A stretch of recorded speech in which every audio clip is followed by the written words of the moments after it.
And it hits me, oh my gosh, this is that triangle. You know, there's explanation for everything that occurred in the Rendlesham Forest incident that doesn't involve aliens at all. It was completely silent. It comes right over our heads. He saw a classic flying saucer, really, standing in the clearing. He turned over to my father and held his hand, and he looked in his eyes, and he said, "We're not alone." Welcome to Podcast UFO for our live show. We're live every Wednesday at 8 p.m. Eastern Standard Time on the Dark Matter Radio Network. Please remember to visit the website podcastufo.com for past episodes, blogs, and forums. During the show, feel free to participate live in our chat room. And don't forget to like us on our very active Facebook page. Hello, everyone. This is Martin Willis, your host. We have Thomas Wertman. He is an Ohioan ufologist, or a ufologist from Ohio.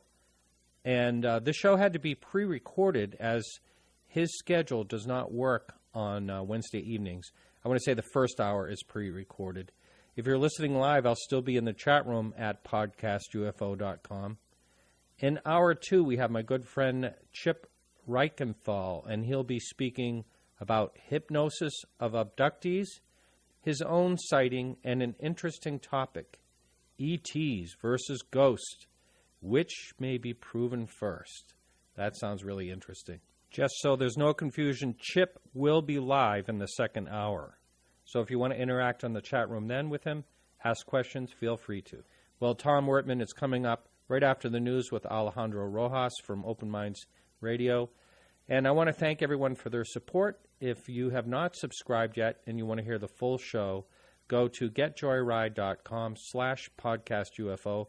The link is right on our website. Subscribers pay $1 a month or more to access the full 2-hour show. And that includes a private link to iTunes and several other listening media. That's it for me for now. So what is going on, Alejandro?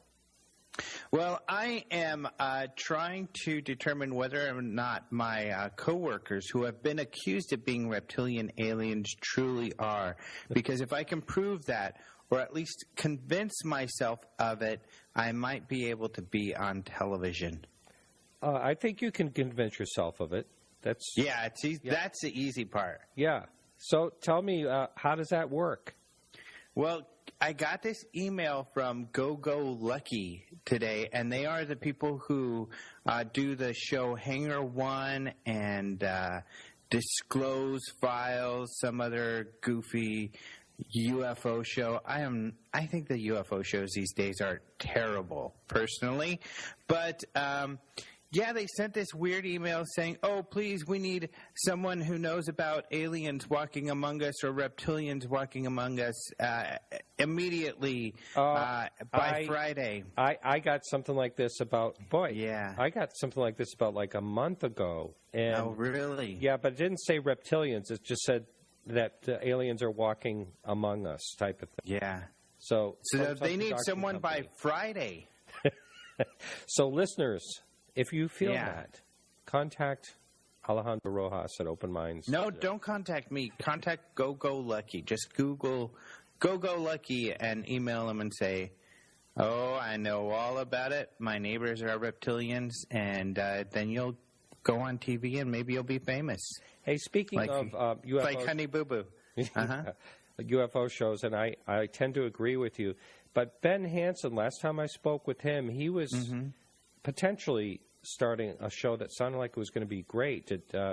Have you heard of any movement on that? No, I'm not sure. I think that was going to be by the Smithsonian Channel. And from what I understand, that was going to air in Canada first. That's right. And I'm not sure if it's come to the States yet. But, yeah, who knows? I've done a few TV shows.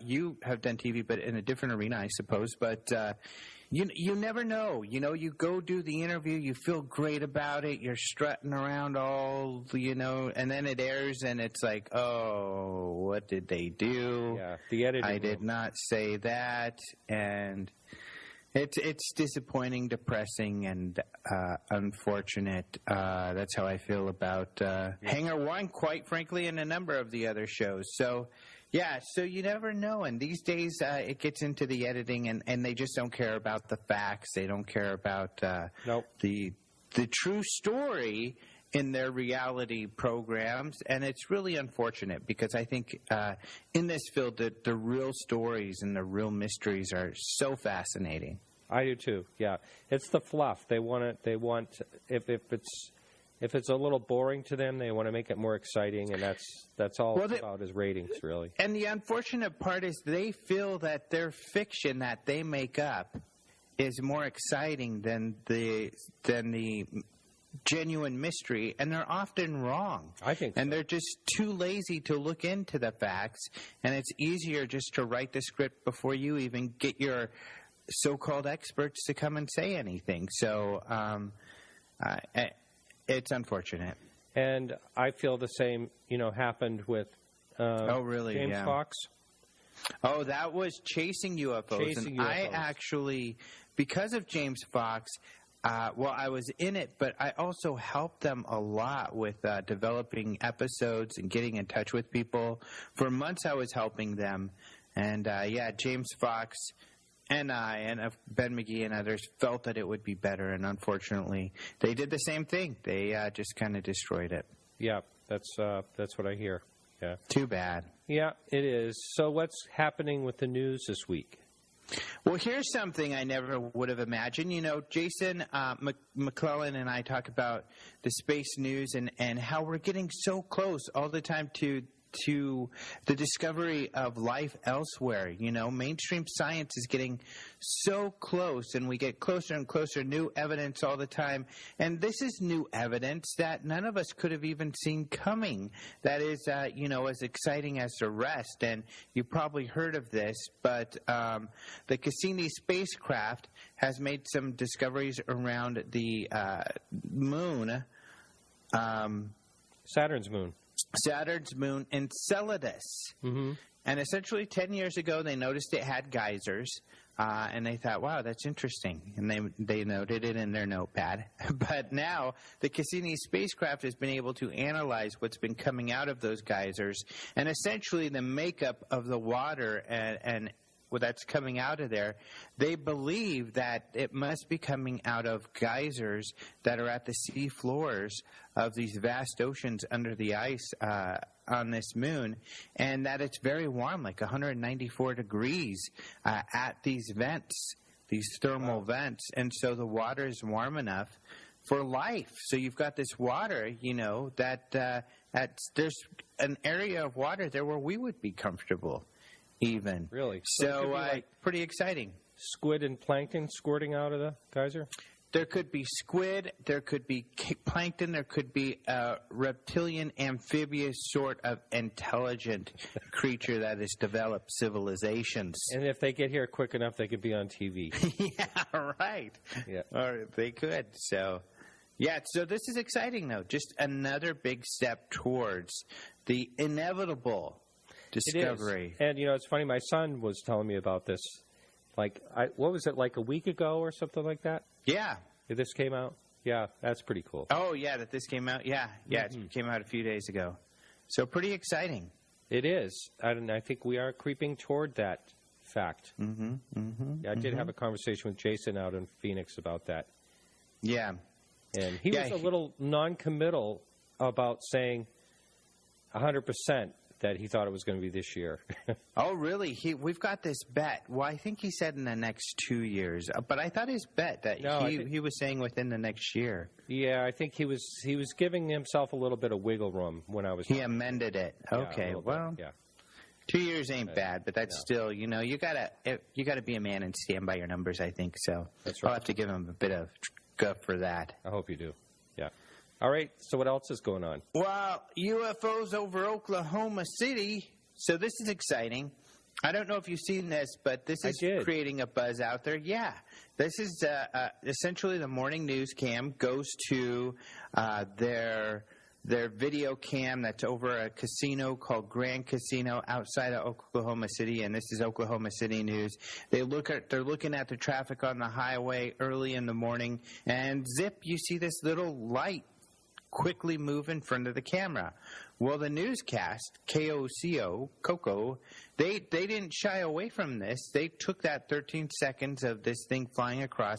They didn't reference it or seemingly notice it during the cast, but they put it online, and so people have been looking at it and speculating. A lot of people have been saying, maybe it's a bug, maybe it's a bird. The next day, actually, KOCO went to the local college and asked a couple professors. They believed it could be a small meteor, like a meteorite, like an even pea-sized meteorite zipping across.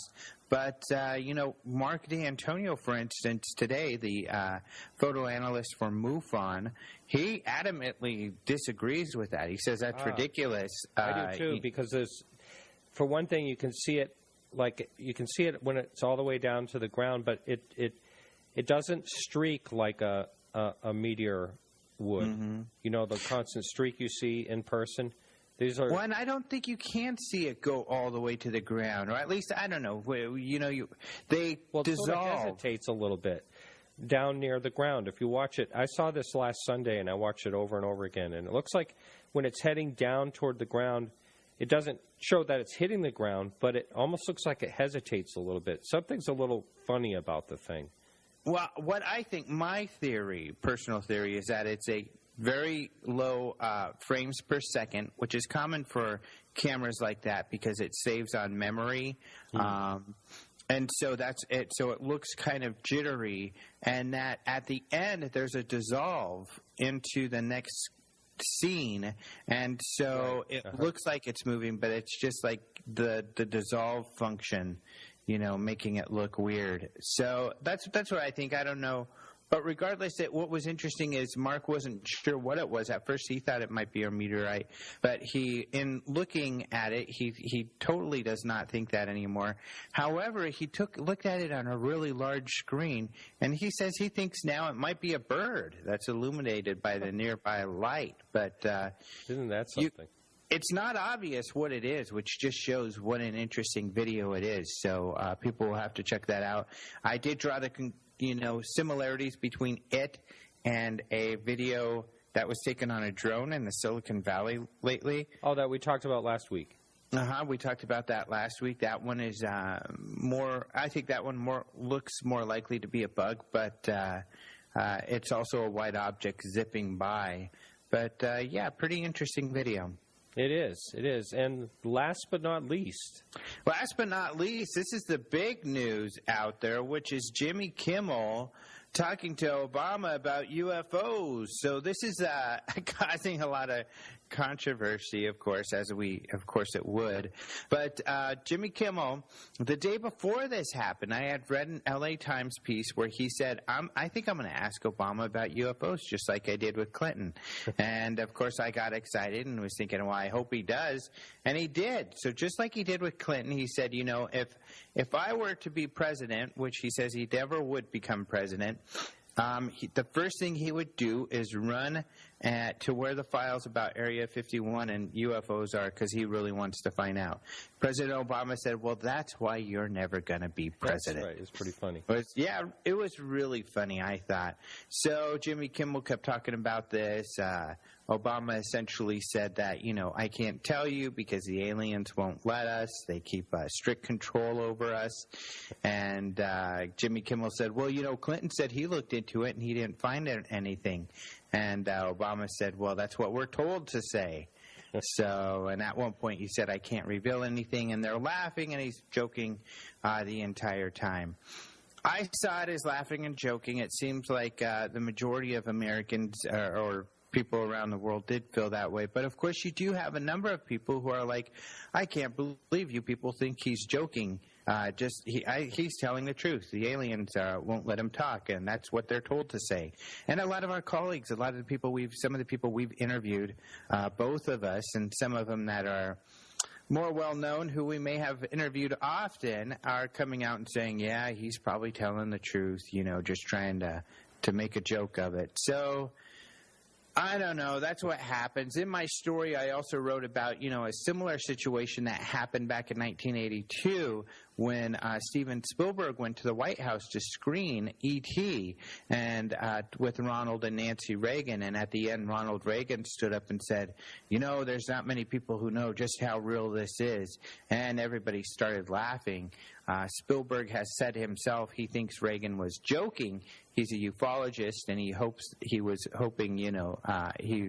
wishes he wasn't joking and it was real, but that he was just joking. But of course, a lot of our fellow researchers in this case believe that Reagan was not joking as well. So that's what happens. Well, he many times, I think like 3 times during his presidency, he did say something along the lines with, if we were being attacked by, someone from another world, we would all join together. And actually, Bill Clinton said the same thing on Jimmy Kimmel, a very similar thing. Right. Yeah. So anyway. So what's that make you think? What do you think? Are you telling me you think, which is fine, I respect other opinions. Do you think Obama, Clinton, and Reagan are hiding something? I really don't know, and I really think that if there was something to hide that the government is hiding, that I think it's very possible that the government would not let the president know. It's a need-to-know type of situation. That's Clinton has said on this topic, I wouldn't be the first president that career bureaucrats have lied to. And it makes sense that if there is a project out there, it would be a need to know. And why would you tell the president? You probably wouldn't want to tell any politician. Yeah, that's so true. Well, hey, this has been fun, and I could go on and on forever about this, but I really should probably let the guests do a little bit of talking. Yeah. So, well, if you want. All right, whatever. Kick me to the curb. Just until next week. So, all right. Thanks a lot, and we'll be talking to you next week. Okay, talk to you next week.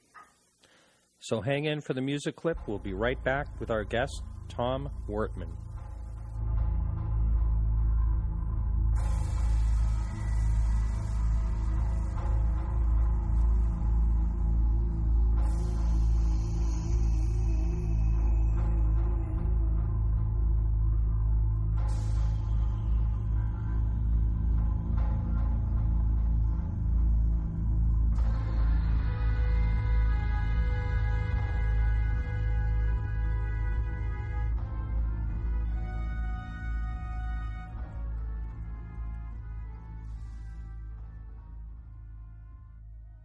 Tom Wertman, how are you? I'm doing great. How are you today? Great, and thanks for joining us for the show. I did mention earlier in the monologue that this is pre-recorded because of the schedules just didn't work.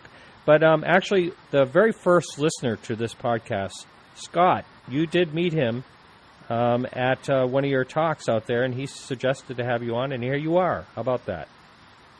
Well, and you mentioned Scott, and we kind of talked a little bit earlier about a description about Scott. He's a wonderful gentleman on there, and he was very much into the talk we did that night, and I appreciate him, giving you my contact information on there.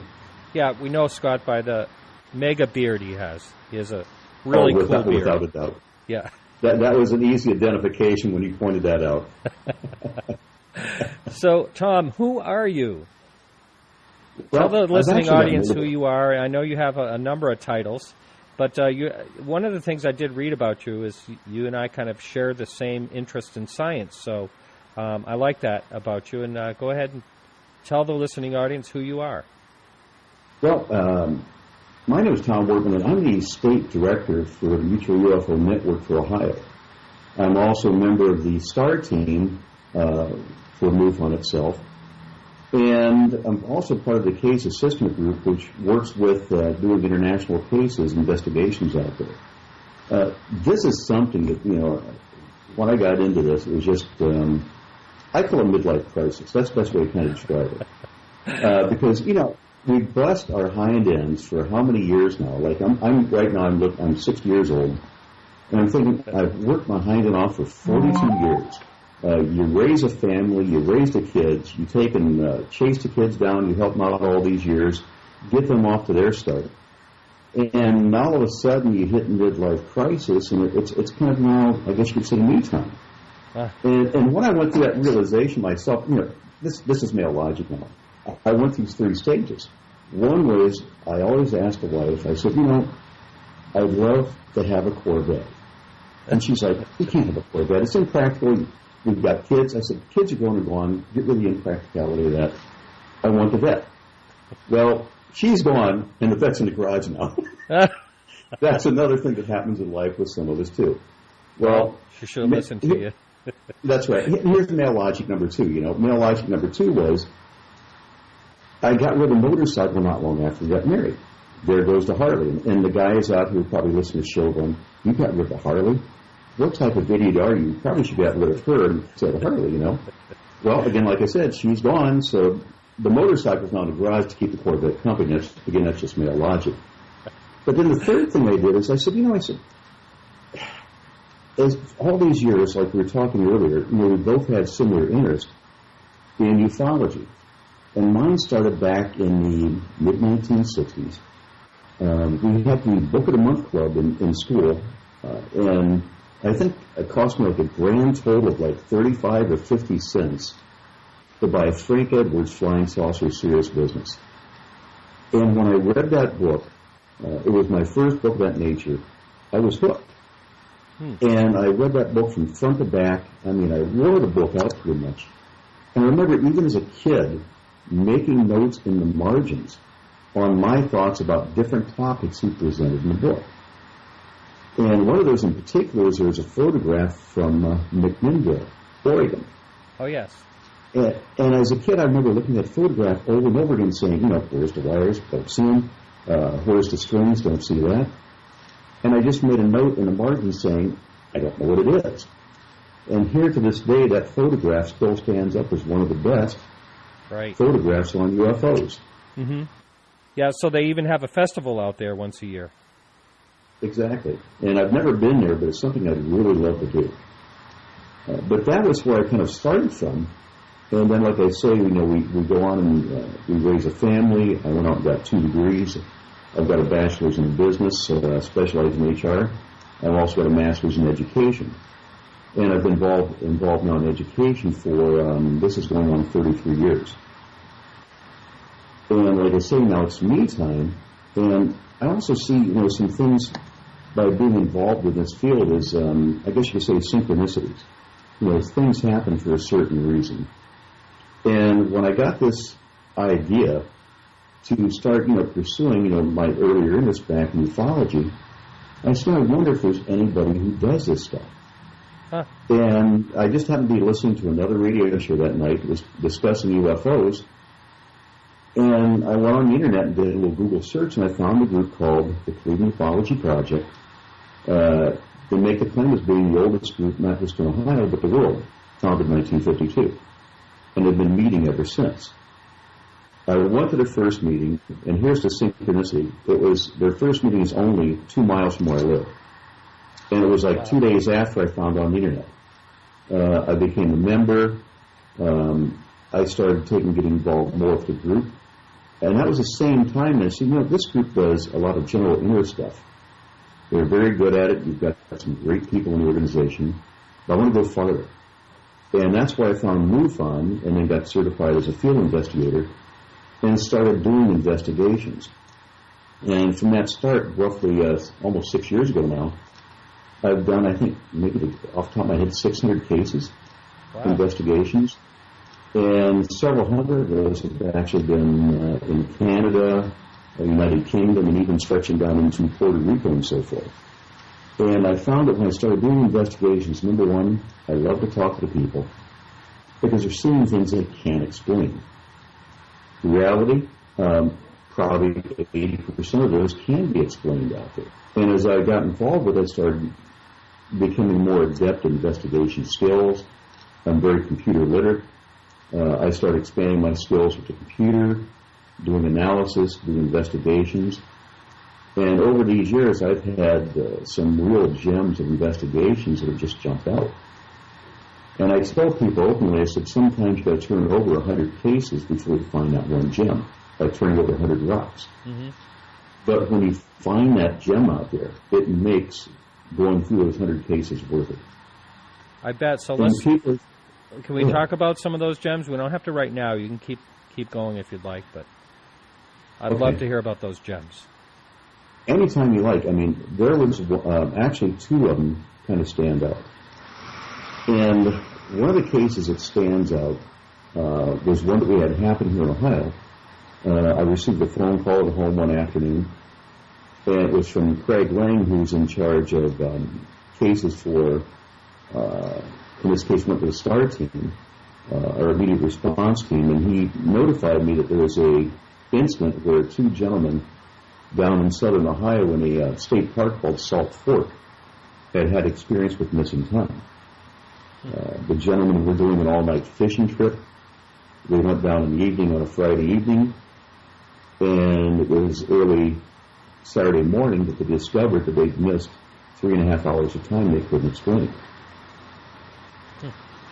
And when I got the phone call, I immediately called the witnesses up, talked to the witness, got background information on the witnesses. One was early 40s, another one 19 years old. Very nice individual on the phone. And what I did is I talked the senior two into getting both of them to go right back into, I guess you could say, basically the lion's den that night. They'd gotten in at the house sometime early morning. And when I talked to them, it was roughly right around 10, 11 o'clock. I hopped in the car, met them, and I had to drive down to southern Ohio. And we got back down there that evening, and we retraced all the events that they had. And it was a really unique case because here they were sitting along a lake down there called Salt Fork, and they had their fishing poles in the water, and they're just kind of sitting back, rebaiting their hooks every half hour. They're going back and putting wood in the fire every half hour, and even went as far as playing a game with each other, saying, we've got so many minutes left before we have to go back and put wood in the fire, and they would guess to see how close they could come to exactly 1/2 of an hour. So they'd been doing that not just that night, but other nights previous to that when they went down fishing. It was approximately about 10:30 when they saw the first of lights to the north hovering above a tree line. They watched them for a short time, and then they went back to fishing, kind of disregarded the lights that they'd seen.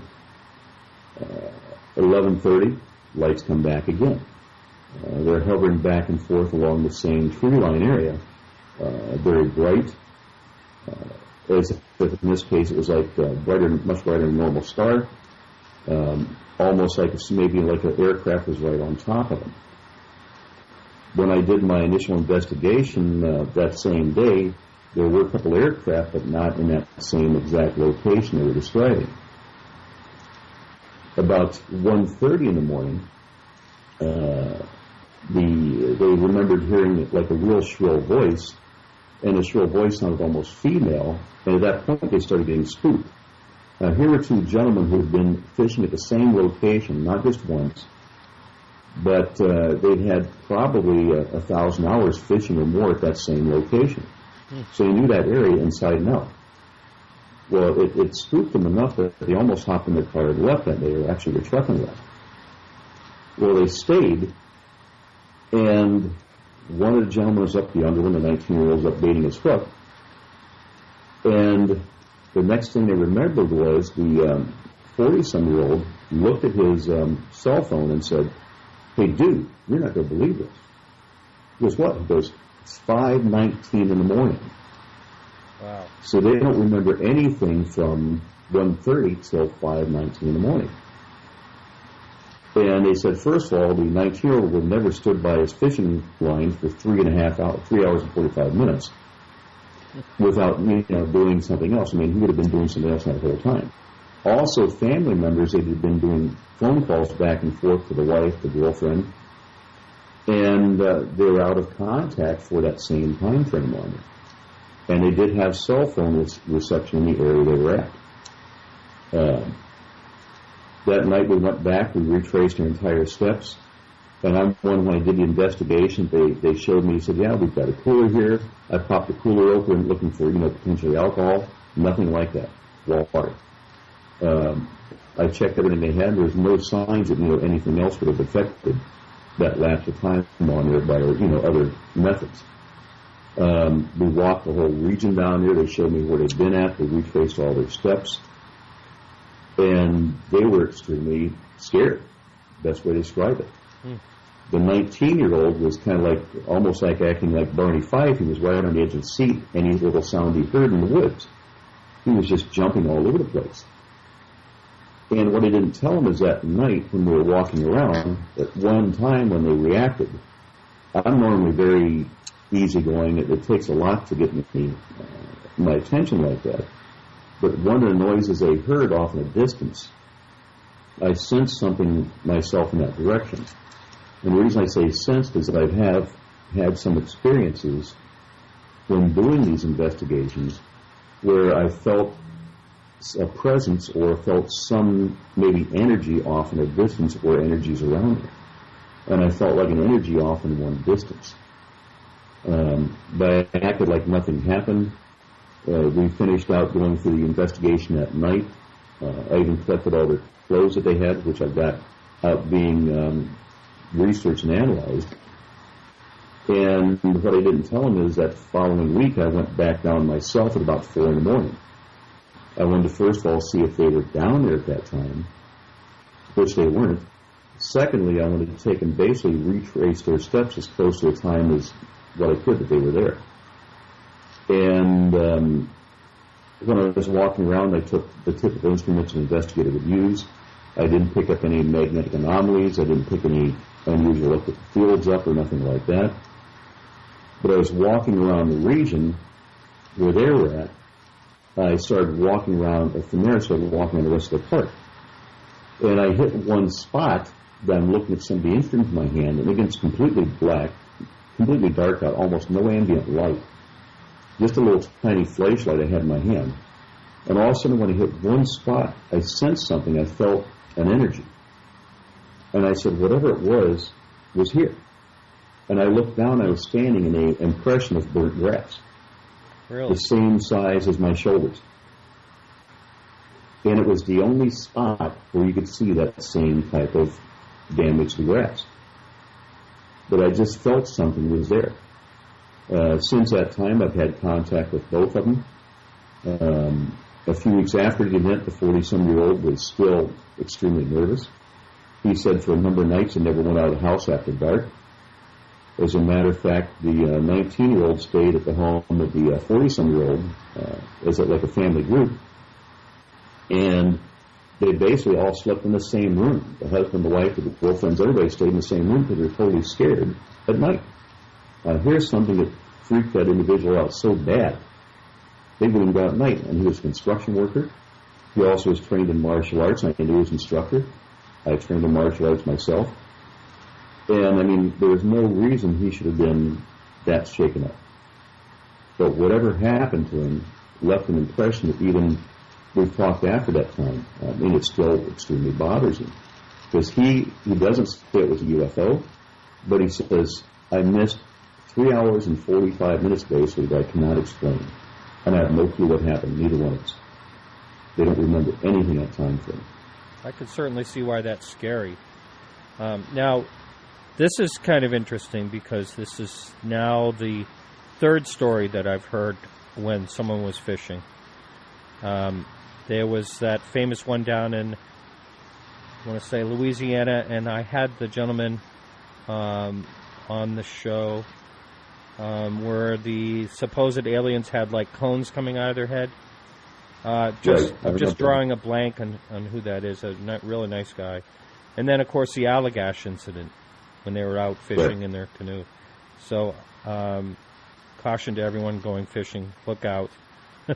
Yeah, exactly. Especially in a lonely state park all night long.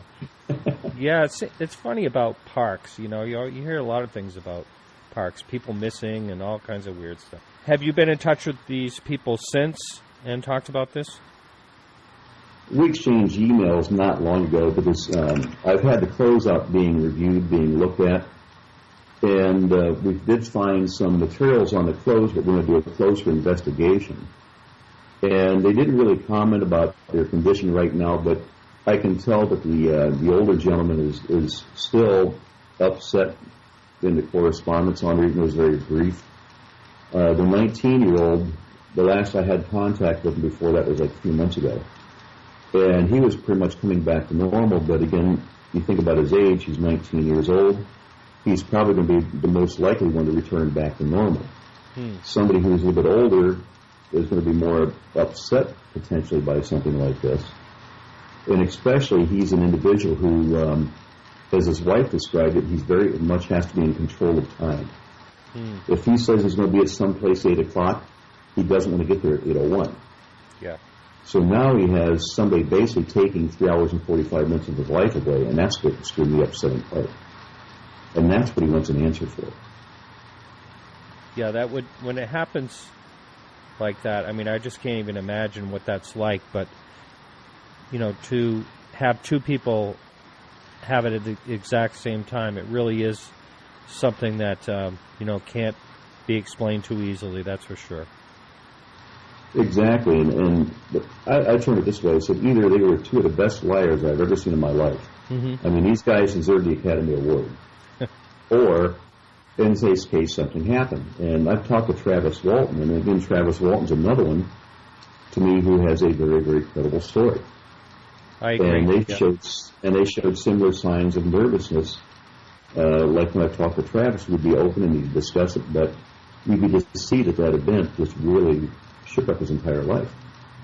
Yeah, I think he's come more at terms with it lately in the last couple of years. But the first time I met Travis, he just seemed very uncomfortable talking about it. And but I think he's kind of he's a little bit more at peace with the whole thing now. That's the last time I talked to him. He sort of mentioned in a roundabout way that that's how he was feeling. And that's the impression I got, too, because we talked, I think it was 3 years ago now. He came in for a conference in Ohio. And he said basically what he's now come to peace with in his mind is that when that event happened, initially he thought, you know, somebody's trying to injure him or something like that. Now he thinks that maybe he got close enough to whatever this object was, that maybe almost like an electrostatic charge, maybe plasma, who knows what. Something hit him, and they actually took him inside to help him more as first aid. And they wanted to make sure that he was okay before they let him back go. Yes. And that sounds like an extremely plausible explanation. Yeah, he did mention that on one of my shows, and yeah, I think that would certainly help you deal with it a lot better, that's for sure. But you're right, he's one of the credible ones out there, in my opinion, anyway, and when you're face-to-face with someone, I think you really get a good feel about that. Oh, you do. And I got to spend pretty much 3 days with him when we brought him in for the conference. And like I mentioned, my background is I've got a degree in HR, so I really looked at him personality-wise. The nonverbal communication I really looked at, and to me the signs were there that he was a very credible witness. Right. So I wonder if those two guys ever went back fishing again together. Well, I'm one of these individuals that it's not beyond me to hop in a car and again on a Friday, Saturday night. Don't say anything to anybody about it and just drive down to Southern Ohio and see if they're there. That's the best way. Wow, yeah. Hey, earlier you were mentioning you were up in Canada, and then I believe you said Puerto Rico or some other place. I can't remember. Was it Costa Rica or Puerto Rico? Well, I've been doing long-distance ones. Yeah. I wish I had the ability to be able to fly down, but I've been doing all my research by internet, online, or potentially putting individuals in contact with somebody in that region once we identify the case. One of the problems that we have sometimes is getting enough investigators to fill different regions. And Canada right now is doing a good job getting new investigators in and building up a group of investigators. But it's not always that way in other countries. For some time I was helping out in Canada, They also had me doing a lot of cases in England because they had roughly about 3 investigators for doing the entire country. And they were getting as many cases on an average what we would be doing in Ohio here, roughly about 30 plus cases a month. And when you've got 3 people, you just get totally overwhelmed and really you can burn you right out. So I'm one of these workaholics. I jumped in and said, sure, I'll help out with it. And they started giving me a lot of cases. A number of them you could explain. I came across individuals who sent in videos of drones, even though they didn't believe it, they were drones. I've had situations where it may be of an object that was, matter of fact, one was insects even. Once you did an extreme magnification, you cleaned up, there was insects flying in front of somebody's camera. But then you get that aha moment again, where I had an individual who reported in this case, it was a historical case, but as a child, about 7, 8 years old, he was driving with the family on a little family excursion, and on the way back, heading back towards where they lived, they were going down one of these rural country roads, and they had the sunroof open on the car, and he looked out the sunroof and he sees 3 objects approaching from the distance. When he sees the 3 objects approach, the car stalls out. Again, this is kind of like the Bad B movie. The car stalls out, lights go out, and next thing you know, he looks over at his mom, his dad, and his sisters, and they all basically fall asleep. And next thing he remembers is Dad wakes up, they all wake up, Dad restarts the car, they take off, they finish the trip, but they figure out that they're missing approximately 2 hours. Now you think, here's a younger child, and you know, how credible is he going to be? Well, the story wasn't rekindled by him. He was talking to his mother about UFOs, and she goes, well, don't you remember when we had our event? And he goes, what do you mean? And she started describing it, and he started remembering the details. But his mother brought it up to him. And I mean, it was a very deep story on there. And when he was talking about it, he says that later on, his dad, who was a little bit estranged from his father in later years, and one time his dad got mad at him, and his dad said, you're not my son. They took my son. Oh, jeez. Yeah, exactly. And here, this was one of the cases that was potentially going to be overlooked just because of sheer volume and just being able to keep up. But it was one of those, you know, stones you overturn, and here's a gem of the case. I put him in contact with some investigators from England then, once I'd done my research. They followed up, and they actually got Kathleen Martin involved. Mm-hmm. And the investigator over in England that talked to him, he says, you know, this is another guy that, wow. He says, again, if this guy's not, didn't happen to him, again, he's a fantastic liar.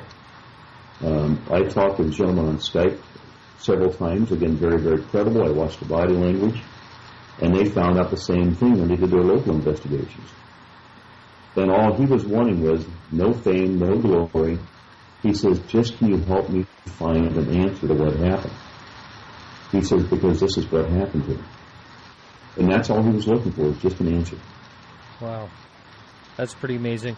Now, as far as MUFON goes, I have a few friends that are, work with MUFON. Mark D'Antonio on images and film, and a few other people. And but MUFON, there can be some controversy about that now and then.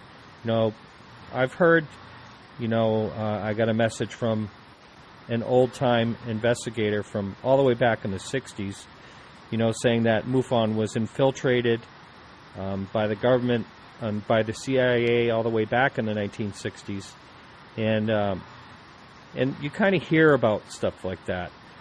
What do you hear while you're involved in MUFON itself? There's always the underlying rumors that potentially different people have given out different information. But in this case, I've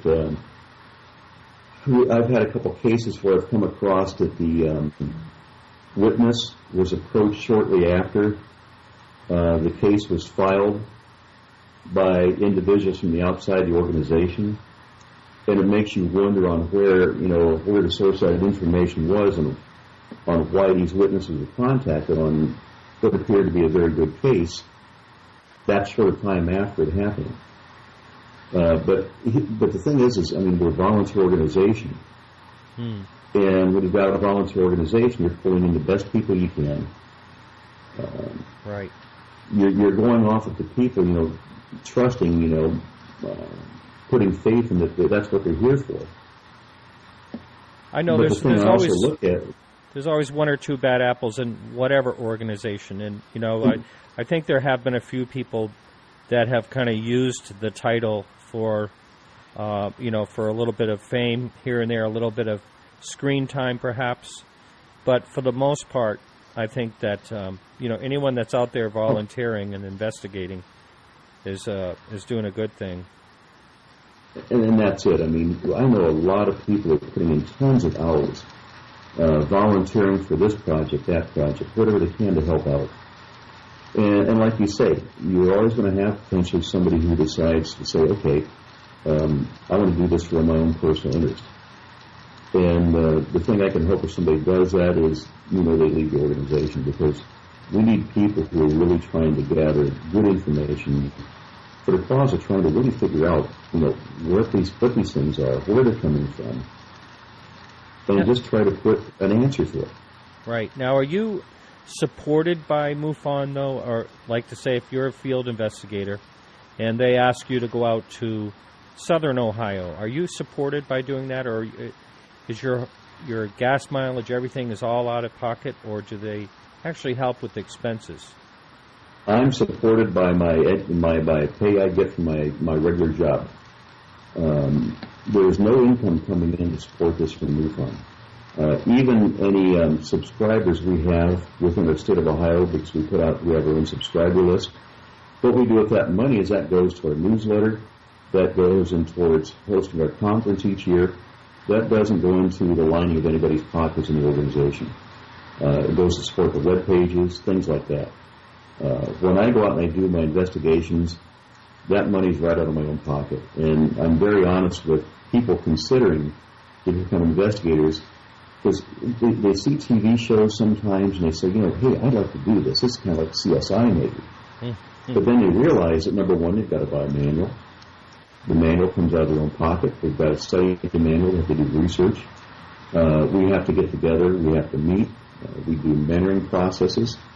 Then they find out that it does sometimes add up to quite a bit. I do a number of programs across the state of Ohio trying to educate the public. And anything I get for that, all I ask is gas money just to get me from one event to another one, to keep this type of a thing going. It's not trying to make me rich, because I know it wouldn't happen anyway, but I just want to take and really see ufology advance, inform the public, because sometimes they base their opinion on UFO reports on what they see on the internet. Well, I saw this YouTube video, and that's one of my pet peeves. Okay, well, what's the YouTube video show you? Well, it shows me this alien. Okay, and Marky and Tony would probably look at it and go, this isn't good CGI. And I've done the same thing where I've gotten some photographs in, and I look at the photographs, and a couple of them actually came in from Canada, and it was basically an app putting an alien in a photograph. And it was extremely easy to detect it. And when I called the witness up, confronting him about it, I don't know anything about that. I know absolutely nothing about phone apps. It must have installed on my phone all by itself. And when the camera went off, it must have actually gone off along with the camera at the same time. And it just drives you crazy. And I spent, I don't know how many hours getting the photographs, researching the photographs, because first time they said, I said, well, the photographs you uploaded, I want the ones directly from your camera. I don't want multi-generation copies. Well, one witness wouldn't submit me the original photographs because he knew what I was going to find. The other one I did, it was just like shooting fish in a barrel. It was too easy to identify. And I want to say, here I've got two photographs from really about within 7 miles of each other of aliens. One is basically by a woodpile, and the other one is supposedly in a bedroom. Mm-hmm. And I'm looking at these and saying, they must have the same poses. These are very posable aliens because, very photogenic. They take the same stature. They look the same. And the image it looked like, the one especially, was drawn from almost like a Halloween costume of a child. I was sent one of these, by the way. Oh, you were? Yeah, and it was by a swimming pool. Yeah. Oh my. Yeah, it's pretty funny, and you're right. It is an app. That's what I was told. Yeah. But here's the bad thing. In that same region that this witness was from, both these witnesses, I should say, were from, a week prior, I got a case that seemed a little bit hokey about an individual describing lights in his bedroom going around the inside of his bedroom. He also reported looking at the window and said he'd seen a gray alien looking in his window. Now, those are kind of ones that kind of make you go, sure, yeah, right. Mm-hmm. Okay, we'll check it out. We'll do an investigation, but, maybe I'm not going to put, all my hours in this one case. Well, I started doing a little internet research because I mentioned I love to do research. And the thing about today is where we benefit some from like social media. You can go into Facebook, you can see if a person has a Facebook side, kind of profile them off of what you see there. You can go to LinkedIn. Well, I found a gentleman by the same name on LinkedIn in the same area who had a very professional background. And if I was in his field, at his level, according to LinkedIn, if it's the same person, I wouldn't want myself identified with seeing aliens at a window. When these other photographs came out, they started posting stuff in local newspapers. Oh, no. And I found local newspapers from the region regarding these events, and next thing you know, I tried to reach out and contact this witness, which may have had an incredible story on there, and he basically disappeared into the woodwork, and I think a lot of it was because of the notoriety from the other photographs and stuff on there. And he may have been one of these people who, again, had one of these tremendous cases, but I was never able to make contact because of the related events, because of a couple of people pulling some hoaxes in that same area. Gee, that's very ironic. Now, when MUFON gets these cases, I know Roger Marsh does a lot of blogging about the cases that come in. When they get these cases that come in, how do they delegate where a case is going to go? Is it always by region, or sometimes do they go by the type of case it is? Well, it actually goes both ways. You've got, first of all, lower profile cases which are not, let's say, for example, abduction. Let's say, for example, something that's maybe like a landing, something that's like extremely close encounter. Those cases, first of all, get delegated down to the state. So what MUFON does is when you report a case, like right now I'm in Ohio, the case they look at, they say this is from Ohio, let's send it to Ohio and let's let their team look at it. I received the case because I'm the one who assigns all cases within the state, and I've got approximately 10 investigators right now in the state. But what I do is I look at the region they live in and assign cases based on the region they're at. The few exceptions I may make is if I see that one investigator is getting overloaded because, let's say, Cincinnati has more cases than maybe some other region, I'll take and maybe try to spread the wealth a little bit. Another thing I look at is if you get that aha moment that maybe this case has a little bit more substance to it than maybe what people realized, then you may reach out to a little bit more senior investigator and delegate that case down to them. But when you get cases, in this case, like the abduction situation we had, we've got the STAR team, and not all states have a STAR team, but a number of states have, it's more like an immediate response team. When that case comes in, the state director is also notified, but it gets delegated down to STAR team members from that state. And our goal was to make contact with the witnesses within 3 hours.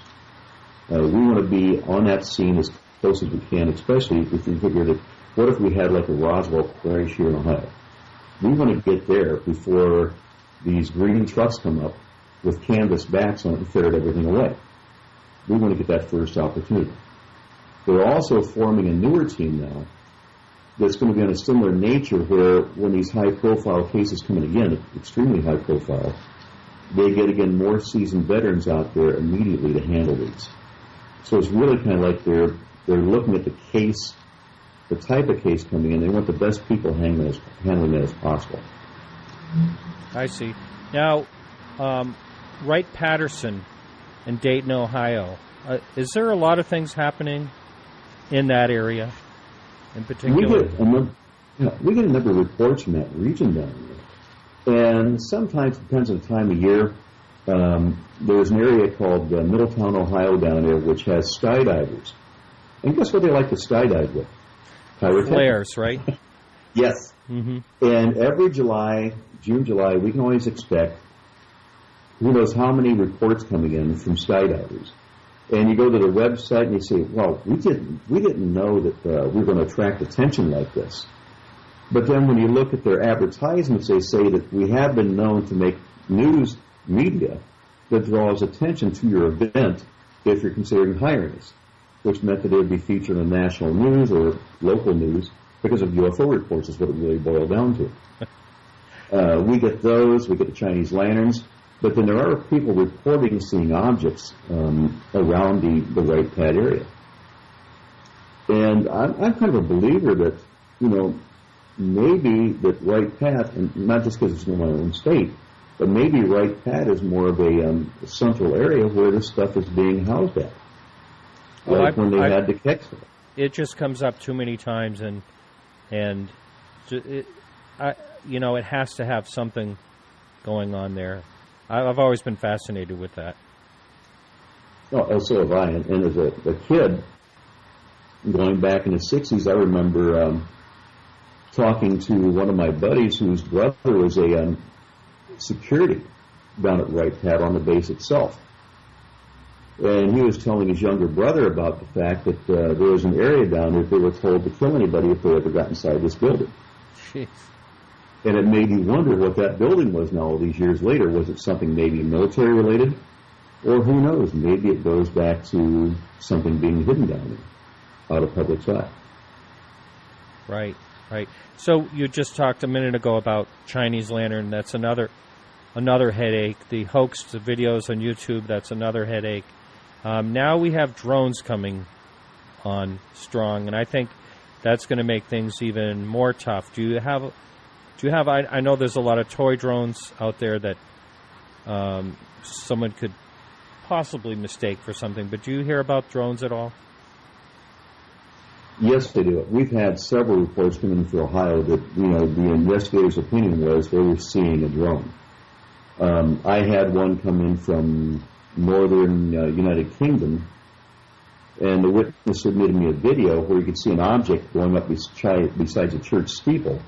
It went up several hundred feet almost instantaneously, hovered there for about 5 minutes without any motion whatsoever, had a fairly intense light on it, and dropped exactly the way it came back up after about 5 minutes.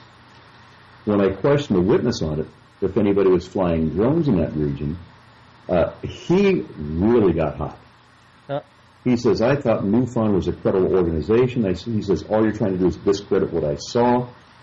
I said, no, I'm just trying to see if we can find a logical answer first. I'm not saying that's what it is, but I'm looking for eliminating the known. Well, he says, well, nobody flies them around here, so that's it. He says, but I'll check it out. Several days later, he emailed me back and said, nope, nobody flies them. Absolutely not. Well, I did my own research, and even though I'm 3,000 miles away, 2,000 miles away, I found, first of all, a secondary angle of the video. That same night, they had a fireworks display going on in the region they were at. Somebody was flying the drone to film the fireworks. Secondly, he said nobody in the region had a drone. Well, he was in a town called Peterhead. And I could make all sorts of jokes about that, which I won't. Okay. But in this case, you go down his basically where he lived at, out of his flat, and about 200 feet from his flat is this hobby shop that sells drones, helicopters, and all sorts of little vehicles like that. And they had a great website where they dealt all over the country.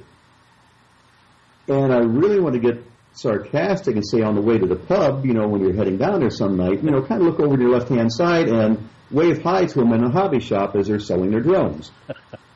But you can't get like that with a person. You have to be respectful. So I just said, hey, this is what my findings are.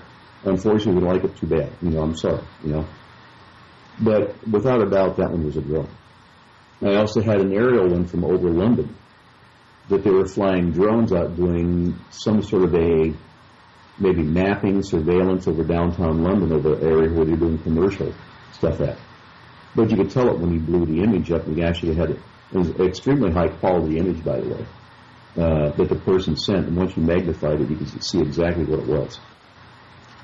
But you're right, that is going to be a major problem in ongoing years. And we'll probably find more restrictions on drones around certain areas, especially airports, things like that.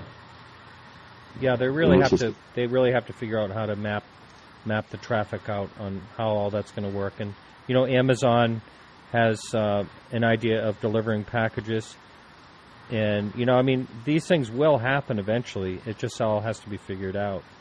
And meanwhile, though, people are calling in reports. It makes it harder and harder for an investigator, I'm sure.